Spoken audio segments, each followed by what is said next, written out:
Нам иногда задают вопрос клиенты, почему нет христианских финансов, буддийских финансов, а есть исламские финансы. Как так получилось, что у мусульман появилась своя экономическая система? Любой, кто хоть немного задумался над тем, как устроена экономика, то есть хозяйственная деятельность семьи, государства, мог заметить о том, что в современной экономике, в современной экономической системе очень мало справедливости. Ну, то есть есть группа людей, которые живут в богатстве и роскоши, покупают дорогие машины, квартиры. Вот есть те люди, которые живут за чертой бедности. И есть прослойка, которая, ну, как белка в колесе бегает,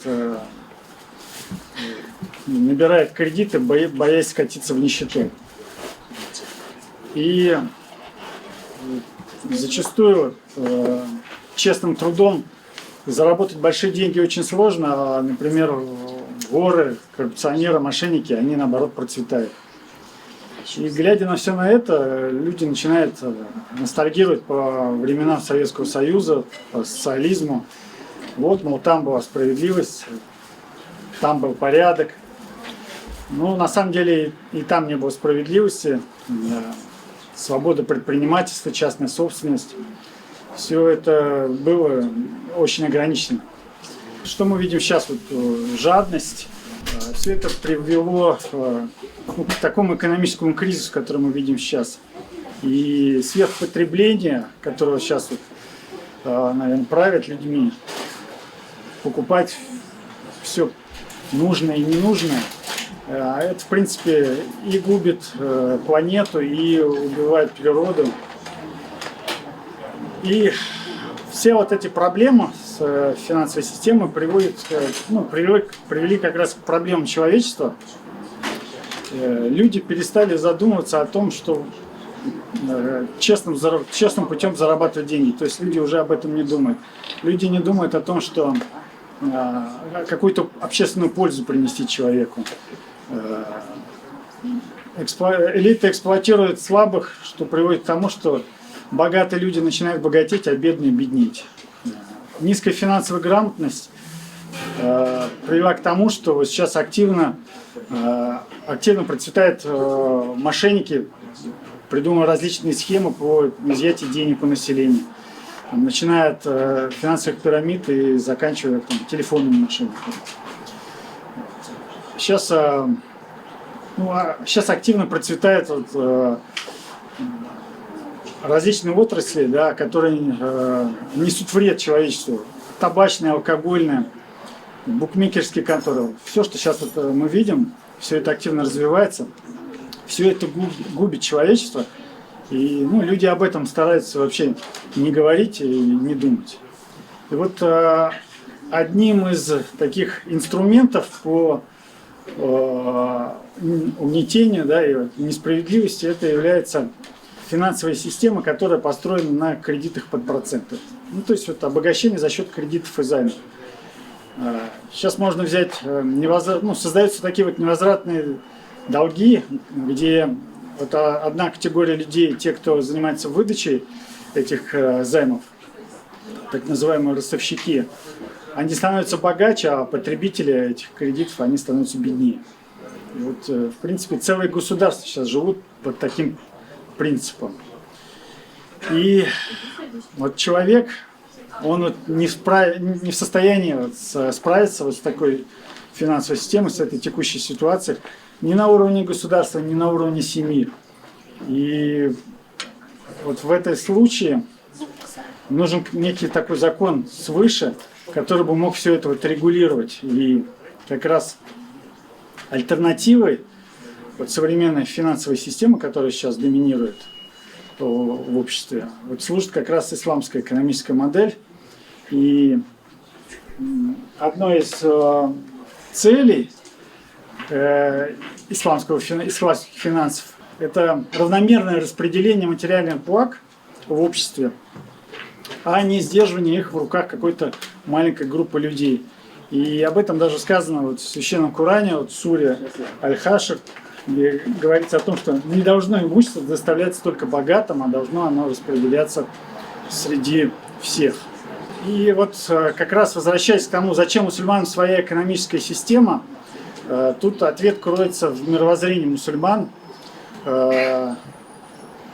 Любой мусульманин, любой соблюдающий мусульманин, он знает о том, что вся вселенная, все материальные блага, все создано единым Создателем, вот, который сотворил человека, сотворил мир вокруг, установил законы, в том числе вот законы в области экономики. Это не только обрядовая практика, не только молитва, не только хадж, не только пост в месяц Рамадан, но это и другие сферы жизни человека, в том числе там и семейные, и имущественные отношения.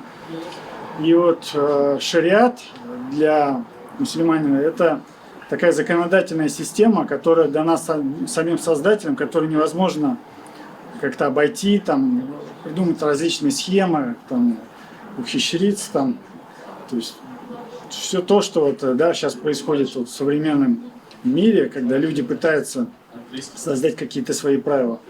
Вот для мусульман вот есть шариат, и они не могут по-другому следовать этому.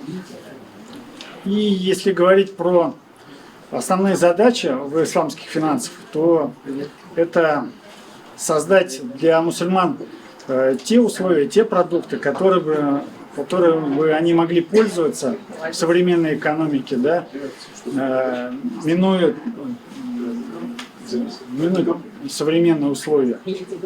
И вот если говорить про Россию, то, что вот мы живем в многонациональной, многоконфессиональной стране, где сейчас вот создана обычная светская обычная экономическая система, где не все разрешено мусульманам, именно вот здесь и нужно создать для мусульман те условия, да, которыми бы они могли пользоваться и пользоваться этими благами.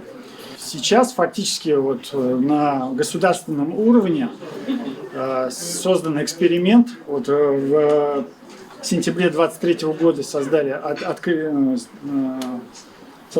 эксперимент, это 14-17 федеральный закон об исламских финансах, он такой длинной фразы о проведении эксперимента по установлению специального регулирования в целях создания необходимых условий для осуществления деятельности партнерского финансирования.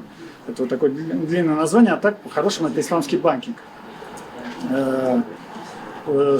Суть этого эксперимента, он сейчас проходит в 4 регионах: Татарстан, Башкортостан, Чечня, Дагестан.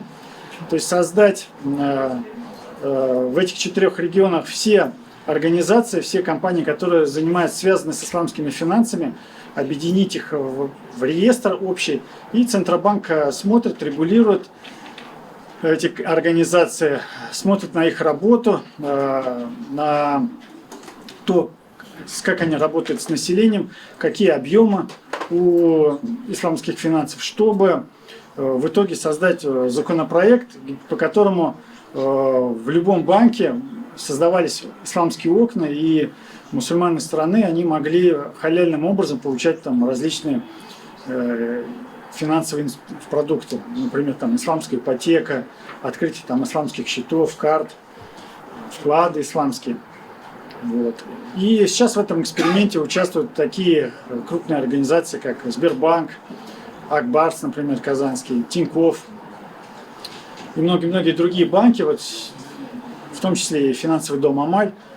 То есть сейчас вот в этих 4 регионах, Татарстан, Башкортостан, Чечня, Дагестан, население может воспользоваться там исламской ипотекой, в Сбербанке, например, или в Акбарсе. Вот. В Москве нельзя ей воспользоваться? В Москве можно в Акбарсе. Акбарс сделал такое правило, что в тех регионах, где присутствует Акбарс, там у них есть исламское окно, где можно... Человек должен быть прописан в том регионе, где вы Мне сложно сказать про Акбарс, я не сотрудник Акбарса. Вот. Я вам просто говорю про Акбарс, да, и вам уже проще будет узнать все условия у них. Я сейчас за них скажу, а вдруг это не так, да, я же не сотрудник Акбарса. Вот. Но как бы имейте в виду такой интерес, то есть, да, и со стороны банков, и они предоставляют такие услуги. Вот тут вопрос уже углубляться надо в сами услуги. Если в обычном банке банк выступает как посредник, он не является хозяином товара. Он просто дал деньги, можно сказать, продал свои деньги или дал деньги в рост. То в исламском банке, да, продает товар именно сам собственник товара. Да. Грубо говоря, вот мы приобрели этот товар, и мы его перепродаем, мы несем все риски.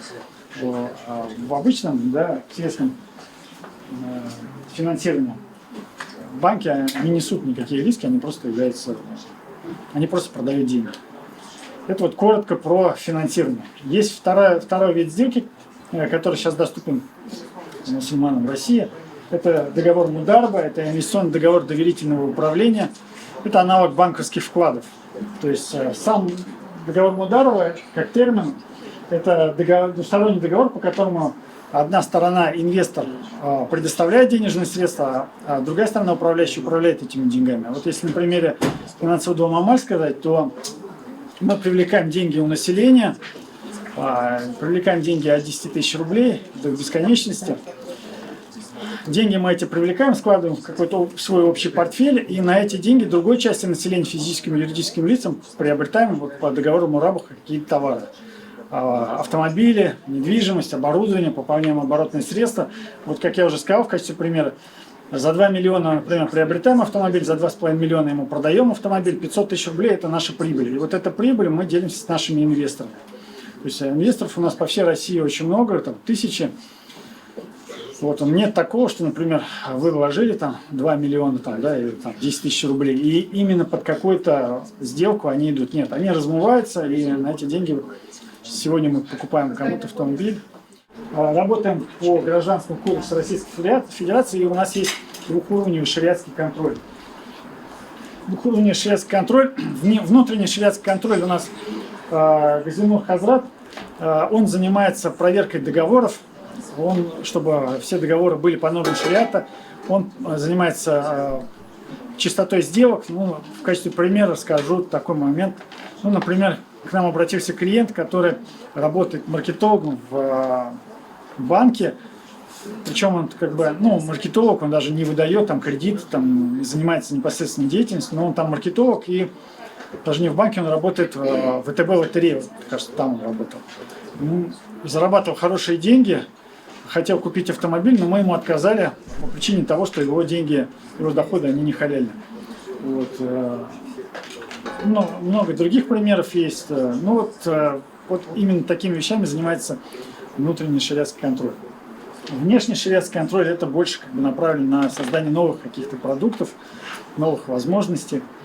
Это Булат Хазрат Муляков, это один из первых в России, даже не один из первых, первый в России специалист АЙОФИ. АЙОФИ – это аудит и бухгалтерская отчетность по нормам, международная бухгалтерская отчетность. Это общепринятые исламские стандарты исламских финансов. Инвестиции в Амаль – это инвестиции в реальный сектор. Реальный сектор – это что? Это как раз, вот, как я и говорил, мы работаем, мы привлекаем деньги только в рублях и работаем только внутри нашей страны, только за рубли, работаем с населением. Поэтому все деньги уходят непосредственно в экономику, в развитие ума мусульман. В отличие от тех же банков, которые, например, могут вклады использовать по своему назначению, вкладывать, например, валютные, финансовые какие-то операции. Помогаем мусульманам, и диверсификация – это то, что мы вкладываем в различные сферы, и строительный бизнес, и общепит, и медицина, в разные сферы. Очень много клиентов с разных сфер.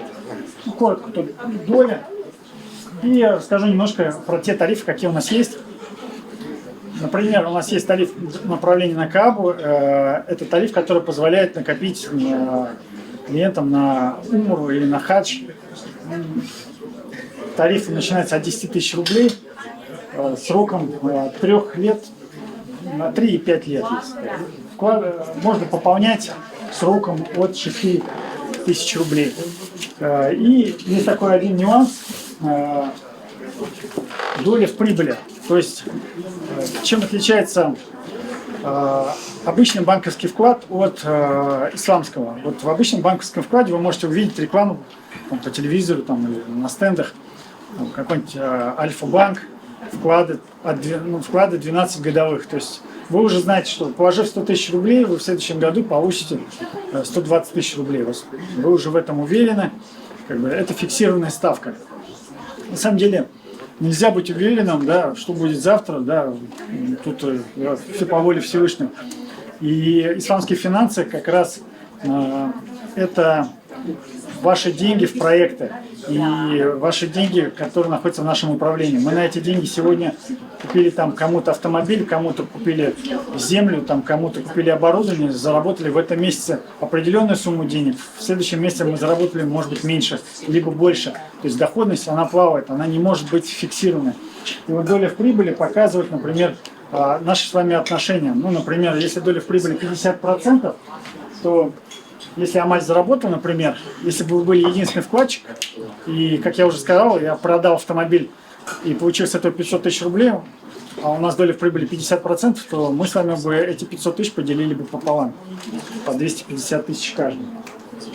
Есть другие тарифы, например, расскажу про тариф «Добро возвращается». Это тариф, где часть вашего инвестиционного дохода поступает в благотворительный фонд. Здесь в Москве это благотворительный фонд «Закят». В Казани есть благотворительный фонд «Ярдам», который работает со слабовидящими и слабослышащими. То есть здесь вы и зарабатываете, и еще даете садака. В среднем доходность от 8 до 15% годовых, если вот в годовом исчислении смотреть.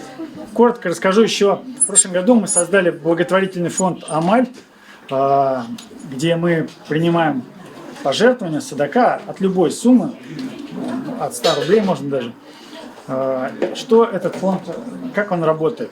Есть различные фонды благотворительные в России, но так как мы занимаемся исламскими финансами, и мы за все годы работы сталкиваемся с разными жизненными ситуациями у людей, мы решили создать благотворительный фонд, по которому до 100 тысяч рублей мы выдаем кредит беспроцентный сроком до 1 года для малоимущих, нуждающихся, многодетных. Вот таким людям мы стараемся помочь. То есть, грубо говоря, человек может взять 100 тысяч рублей и через год эти 100 тысяч вернуть обратно, не переплачивая. Ну, он будет ежемесячно по графику платежей там чуть-чуть выплачивать.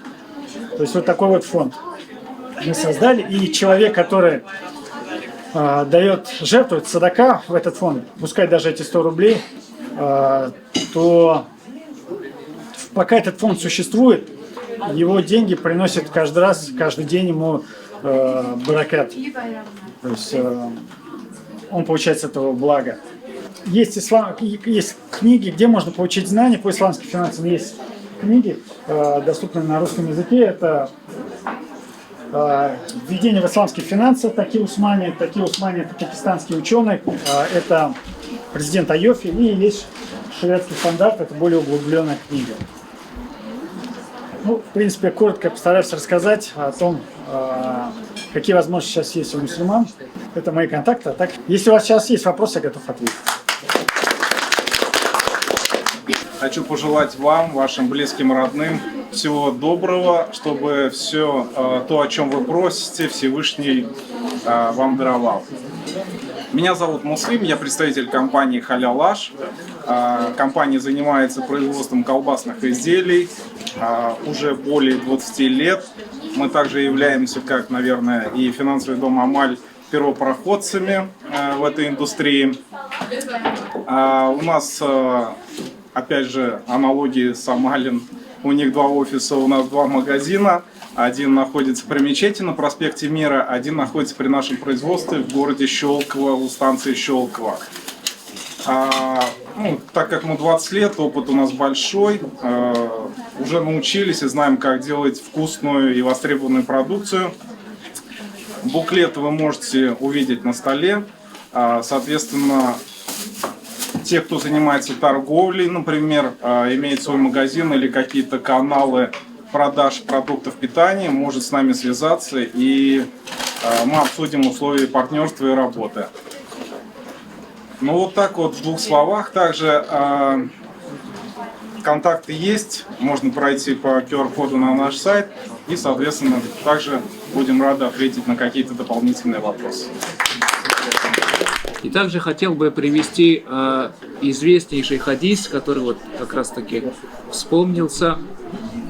Заключительно Божий посланник, пророк Мухаммад ﷺ, в одном из своих изречений как-то сказал: праведные торговцы в судный день на том свете будут с пророками и с мучениками, то есть с шахидами, отдавшими жизнь на пути распространения Всевышнего Аллаха. Слово Всевышнего Аллаха. Поэтому дай Аллах Та'аля, чтобы у нас у всех, иншаллах Та'аля, был баракат. Если кто-то из нас, может быть, не предприниматель, может быть, стремится к этому, дай Аллах Та'аля, иншаллах, вот всем возможность быть с теми, которые будут на самом высшем уровне, иншаллах. Хадир джамаатуль муслимин, индахаз браката, аштансам аданан, дуга калабас, авлага билляхи мина шайтанир ражим. Бисмиллахир рахманир рахим.